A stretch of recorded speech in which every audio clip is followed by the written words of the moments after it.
Intrinsic is the joy of our time, and intrinsic, Keith, we don't have to get, we got no empires.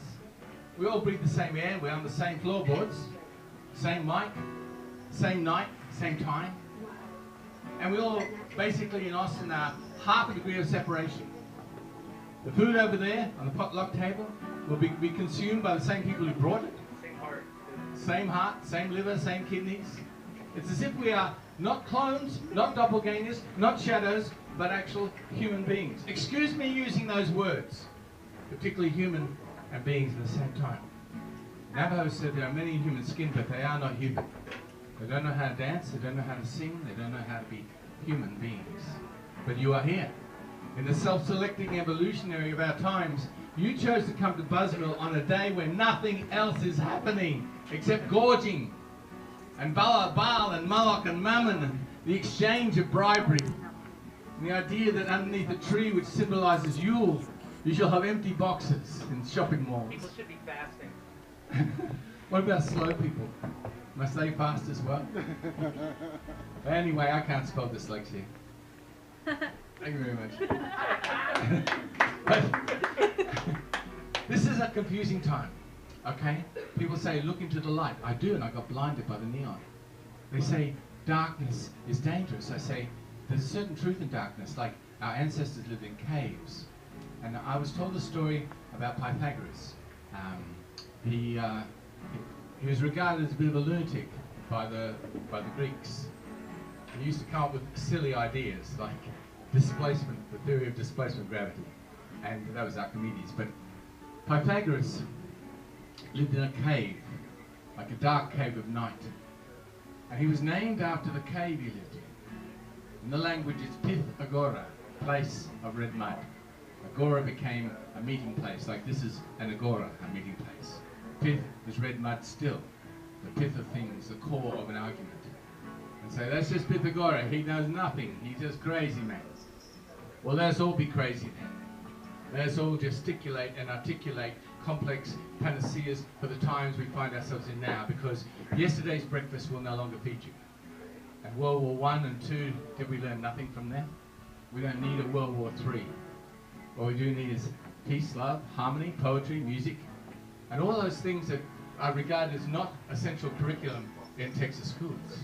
I'm not even going to mention declamation, rhetoric, philosophy, or any other conversational argot of our times, because conversation is the elixir, and the narcissism of our times and solipsism of our times are the only ways that people become self-involved, so that all they have is Facebook, and all they have is this little texting machine. And the loneliness gets sent one to another. Can you see me? Can you like me? Will you just like me? Like my image? Look, I'm on Facebook. I'm here with every other lost and lonely soul at Christmas. But no, no, no. You're the antidote to the lost souls. You came out from the cave. You came out to Buzzville. You came out knowing quite well. This is a place where people consciously articulate, where they connect and communicate. You came well with a potluck in your heart, the potluck on the table there, which is an abundance of nutrition, but you also have food for thought, food for soul, because all the levels need to be fed. You can't just stay on the material plane forever. It just won't stay the same. So all you metaphysicians and engineers, all you soul people, this is a space dedicated to you. It's made that way by Stephanie. Every Monday night we come because we know, as well as listening, we will be heard. Because word requires echo, requires response. The first poem was a chant response. The first poem was actually breath. It goes like this.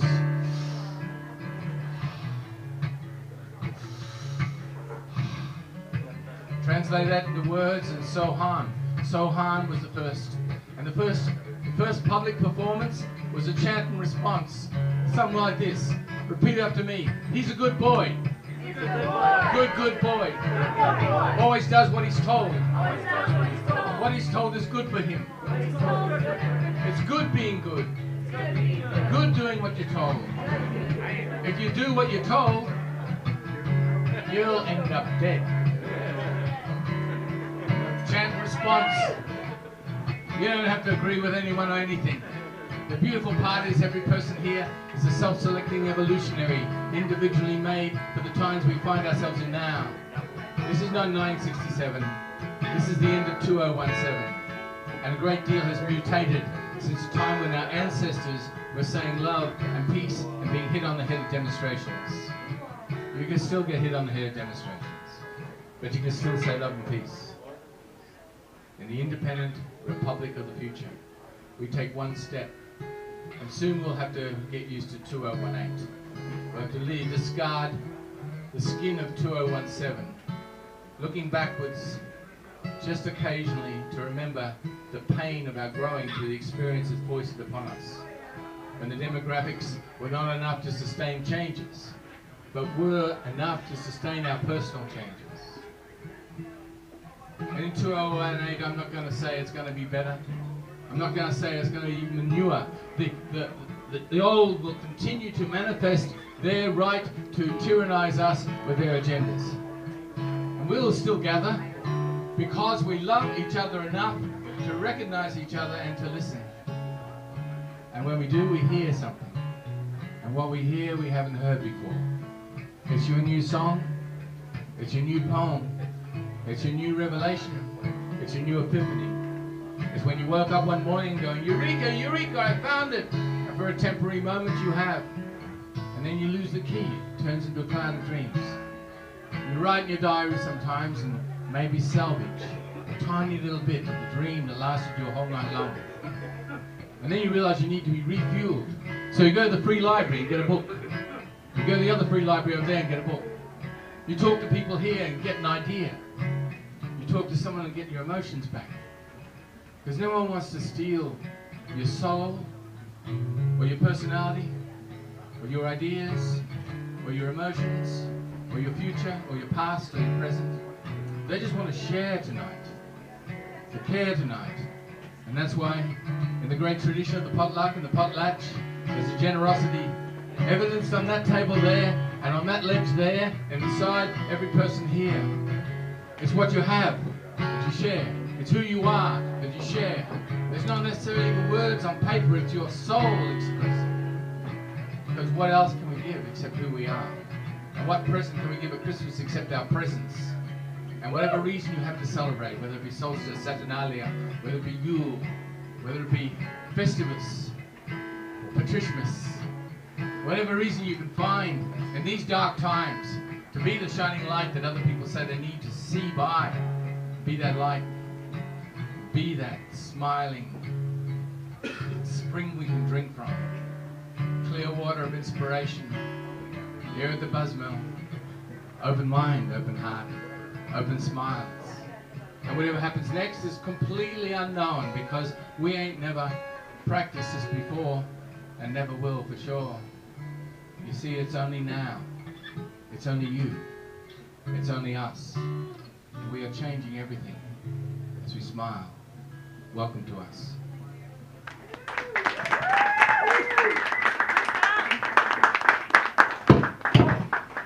Bring the house down. I dropped. I have more time. Sure. 20 minutes, Tom. I didn't realize. Never happened. I got more time. 13 more minutes, Tom. Okay, I've got plenty to tell. You have, unless you want to stop. No. Keep going. Keep going. I want to tell you a story I can't tell people in Texas. The story of where I grew up. I'm a Queensland boy. For the Queensland tour. Squeeze me on a man, God squeeze this watermelon man. I got rock melon, I got passion, fruit me, ripe me, sugar cane me. Cold go Japan, you know I go dole Q. I do as government tells me to. I don't need daylight savings. I bring me a giant strawberry, a giant pineapple, giant skin cancer. I'm a Queenslander. I'm a body surfer. I throw my body into the waves, and the waves would throw me back again. Whenever this world made me confused, I go down to my origins. The water up to my neck. Let the tides take me out and in again. I trusted Sandringham Beach under the full moon. It would change everything and everyone. It's not just the water. We're all made of water. It's when we throw ourselves into the deeper. Places where we've never been before. So when things got me down and around, I used to hitchhike as far as I could until the mood changed like the clouds in the sky above. Sometimes it took 1,000 miles. Sometimes it took only 500 miles for love to come back. But always movement and motion and waves and devotion and tides can change things, you see. We're made of water, but the water changes us. When I came here looking for holy wells and springs, I used to do poetry inside Jacob's Well under the full moon. And now Jacob's Well is a museum. My friend David Baer used to be in charge of Jacob's Well because you can't own anyone or anything. He used to welcome us in to do poetry and music inside the well, inside the spring that was the soul of Cypress Creek. That was as close as I could get. I mean, Enchanted Rock is not Uluru, but there's water inside of you, and it always says, go to the water that's deeper than you. So I went to my elders and I tapped at the door of any poet that I knew who had secrets for sure, and I said to them, tell me, have you got a way to get through the ages that we're living in? And they'd say, I haven't yet dreamed that dream again. So I'd go to the water. It was silent and it was deep. And I would stand in the water up to my neck until I felt alive, you see. Because we live in a desert, and the one thing that can change us is when the rain comes down, washes us all in a flash flood of imagining. And you've heard that in Wimberley town. So now, I look for the wellspring in people. I don't need the wellspring of the waters. They'll always be there. The waters will always flow through rivers and currents and creeks and tributaries and always go down to the deeper seas there. But finding the people of depth and dimension, well, I know you do too. That's why we join in circles and keep us alive through these astonishing times. And we all need spaces and sanctuaries and safety for sure. Because if there's nowhere to go, what's the point of moving after all? So now, I come to you, I tap on your door. I say, you got a clue? You got a clue? That'll get us through some more? And you look at me and say, I haven't sung that one yet. I haven't dreamed that dream yet. There are epiphanies waiting, lightning synchronicities that have yet to manifest. And I say, well, I will wait there. I will wait with you. I will wait with you at Buzzmill. I will wait with you at Kickbutt. I will wait with you in the libraries where the books have sounds locked up until someone opens them up and starts to read again. And until then, here we are again, tapping at the door of each other as friends, saying, why did you come? I know why you came. You came because we came. Here we are again. And when they ask us, well, that was you at Buzzmill? And we say, yeah, that was me on that Monday night. And we say, well, why did you do that? And you say, well, I like being with human beings. I leave my computers at home. I have to read all. I know. Modern world, you know. They want us to be virtual. They say we'll be displaced by AI, but I say no. All you need is your own human intelligence. AI, that's a displacement process. Intelligence goes with heart empathy. When they train the robots to feel, that's when you see no more of me.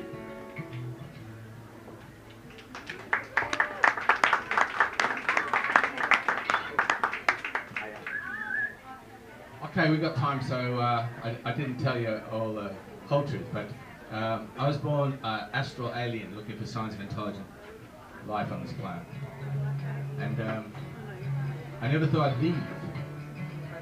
So I did the usual thing, like I'd go to the holy places, the rainforest and the beaches.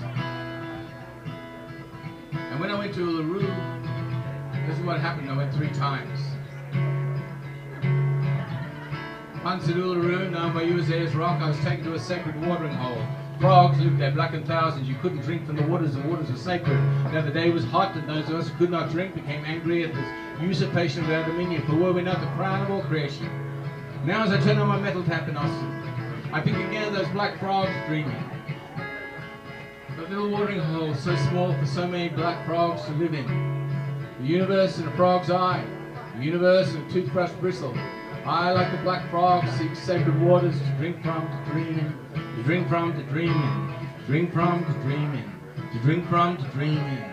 To drink from, to dream in. To drink from, to dream in. To dream.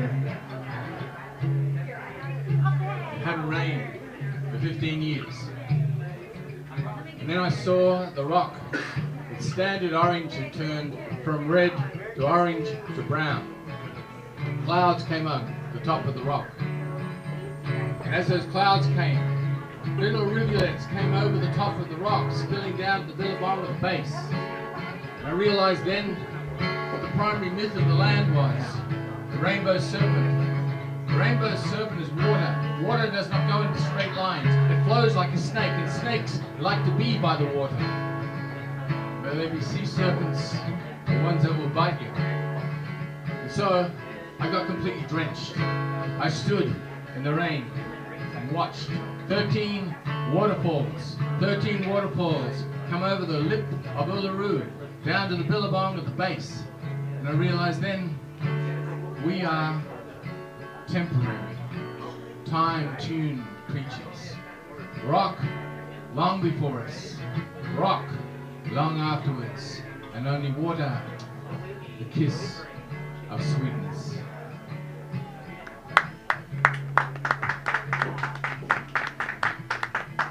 So I used to relate very much to kangaroos because they're vegetarians. They sit around stoning all day, talking about the tourists.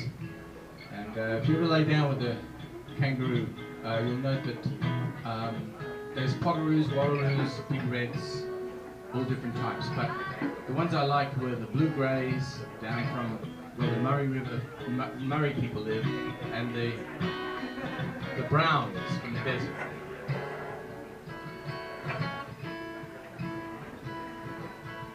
From Kangaroo Mountain, Wallaby Creek, little Joey comes bouncing while you're asleep. He's sweet and gentle as he should be. If you see Joey, say hello for me. Little Joey's a bouncer at the country disco. Even drunks don't argue at the door with Joe. He's a neat little scrapper with a smile too. If you're kind to Joey, he'll be kind to you. But some people are mean, still his kangaroo tail. Joey bounces them down the local jail.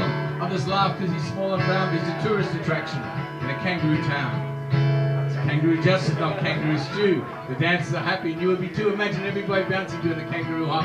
Down Kangaroo Valley, the fun never stops, and they're driving and popping the kangaroo band. Joey's the coolest bouncer in all the land. They never have trouble, things never get out of hand. When all the kangaroos decide to make their stand. So come on, you wombats and you emus too. You better start dancing, you'll end up in the stew.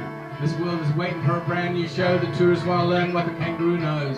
So if you're driving past Kangaroo Ground, stop your car and listen to their magical sounds. There's bellbirds and cookers and lyrebirds too, all shaking up the bushes just for something to do. You'll be really welcome if you come to dance. If you come as a hunter, you don't stand a chance, because Sam the snake knows who's true and who's false. He only bites those who are on the nose, so empty your pouches and away we'll go. Everybody's bouncing at the Ayers Rock Show. Thank you very much. That's it. We have lizards, as well as snakes. And when I was hitchhiking, the snakes would come out on the road at night, and they do kill you. So I always gave them their space. But the lizards, they dispute your space. I was on the bicycle path down by the Yarra Yarra one day. When we met upon the path, I was cycling homewards when I saw this blue-tongued lizard lying there. She was basking, I suppose. She poked up her nose and shot a sky blue tongue in my direction. Well, I took my warning from her. It was a clear direction, and I cycled by most carefully away. But then I realized, hold on, what a surprise. This animal was telling me what to do. Now, being crown of all creation and quite skilled at self-destruction, I became quite miffed that this was now the case. So I cycled back to her, quietly basking in the sun, and I called out in English, "Say, you there!"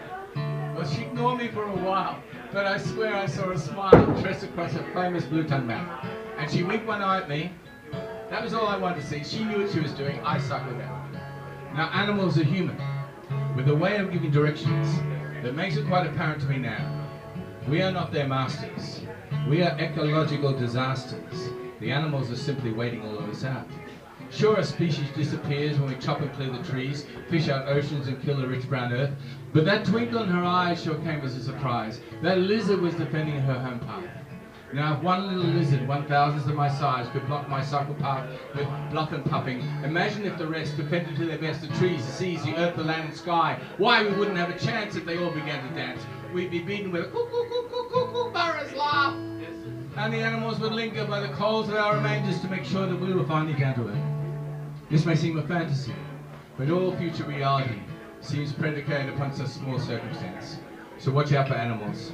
When they flash their warning signals, maybe they're finally getting ready to kick us out.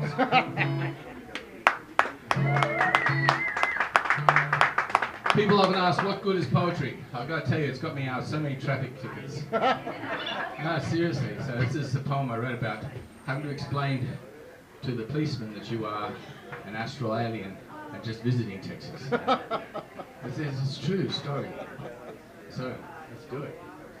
Well, we met up on the path. I was like, no, I did that one. Well, I'm pulled over the side of the road to see if the freeway's really roadworthy, and I begin to wonder if the policeman will discover that my car is really made up of spare parts. Well, I shuffle and I stumble when he asks to see my license, and I climb out of the car to talk to him. He puts his flashlight on. He's dressed in uniform. I can see there's no sense trying to talk sense to him. So I fool around a bit, pretend I'm not out of it, and all the while he's staring at my car. Now, I don't know if you noticed, but my car is made of rust. If you lift the hood, you'll see an engine miraculous. For the oil and the dust have combined to hide the rest of me. Garage mechanic has just given up. My car is quite extraordinary. It never has been roadworthy, since every major system fails close inspection. But it goes like greased lightning, and it's trained like a house-trained cat. But it's taken many hitchhikers to their front doormat. But this policeman's not impressed. He says, like all the rest, you mean this thing is registered? Well, I shuffle up to him and ask him how long he's been a policeman. If he likes his job, you know the line. He swallows it quite fully, begins to talk like a recruit, and I can see I've gone hooked, lined and sunken. He talks about arrests, he talks about policewomen's dresses, he talks about the station and his wife. He talks so long and hard it finally hits my head that policemen get lonely, just like all the rest. Well, an hour or two passed it, he finally realised he was late for knocking off. So he parted with a smile, a warning and drink that you can fool me once, son, but never try again. I'm not the sort of guy to push my luck that far, so now I drive around Ruston, Austin, in a roadworthy car. The moral of this story seems pretty obvious to some. If you can't spin a good story, sometimes it's safer to stay at home. Home! Well, tonight. Thank you all.